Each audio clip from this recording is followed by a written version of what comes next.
আসসালামু আলাইকুম শাইখ। ওয়ালাইকুম আসসালাম রহমতুল্লাহ বরকাত। প্রিয় শাইখ, কেমন আছেন? জি আলহামদুলিল্লাহ। বলেন কোত্থেকে বলছেন? শা- শাইখ, আমি বাংলাদেশ সিরাজগঞ্জ জেলা থেকে বলতেছি। মাশাআল্লাহ। বলেন প্রশ্ন।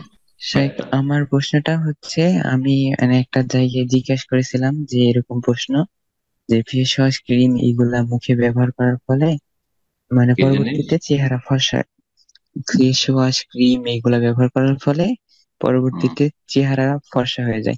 তো এ সম্পর্কে কি হুম, আকিদা রাখবো? তারা এরকম এরকম উত্তর দিয়েছে যে মানে ওই ফেস ওয়াশ বা ক্রিমের ভিতরে আল্লাহ তাআলা হচ্ছে ফর্সা করার ক্ষমতা দিয়ে রেখেছে। তো সে থেকে আমার প্রশ্নটা আসছে যে আমরা যে ওষুধ গুলা খাই, তাই না? অসুস্থ হইলে তো ওষুধ খাবো, আমরা কেন খাবো ওষুধ? আর এই ওষুধ খাওয়া জায়েজ কিনা? আর এর সাথে এই প্রশ্নটা যে ওষুধের ভিতর কি আল্লাহ তাআলা মানে শেফা জাতীয় এরকম কোনো কিছু দিয়ে রেখেছেন যার মানে আমরা খাওয়ার ফলে ওই ওষুধ থেকে আমরা শেফা পাই? তো এ সম্পর্কে কি আকীদা রাখবো, এটাই প্রশ্ন ছিল। চলেন। ঔষধে আল্লাহ রাব্বুল আলামিন এমন কোন কিছু দিয়ে রেখেছেন, হ্যাঁ। প্রত্যেক রোগের আল্লাহ শেফা ওষুধের ব্যবস্থা রেখেছেন।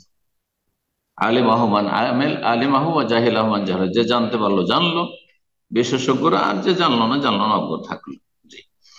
তো আল্লাহ রাব্বুল দিয়ে রেখেছেন, সুতরাং এইসব ওষুধগুলো যে বিভিন্ন কোম্পানি তৈরি করছে, তাতে বেশ কিছু কন্টেন্ট রয়েছে। হ্যাঁ, বেশ কিছু জিনিস দিয়ে দিয়ে তৈরি করছে।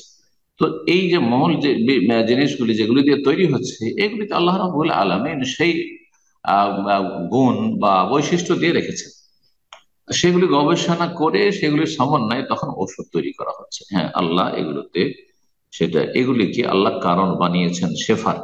কিন্তু কারণ অনেক সময় আল্লাহ যদি ইচ্ছা না করেন যে শেফা হবে, রোগের আরোগ্য হবে, তো কারণ সেটা সেই কারণটা কার্যকরী হবে না, সে মাধ্যমটি কার্যকরী হবে না। যেমন অনেকে ওষুধ ব্যবহার করছেন, সুস্থ হইলেন না, অথচ ওষুধ আপন জায়গায় ঠিক আছে। হ্যাঁ, রোগ নির্ণয় আপন জায়গায় চিকিৎসকের পক্ষ থেকে ঠিক আছে, তারপর রোগী ভালো হলো। আল্লাহ রব্বুল আলমিন সেই ক্ষমতা এখান থেকে হ্রাস করে দিয়েছেন। আপনার সে ঔষধের প্রতিক্রিয়া হচ্ছে না বা প্রতিফলন হচ্ছে না। জি।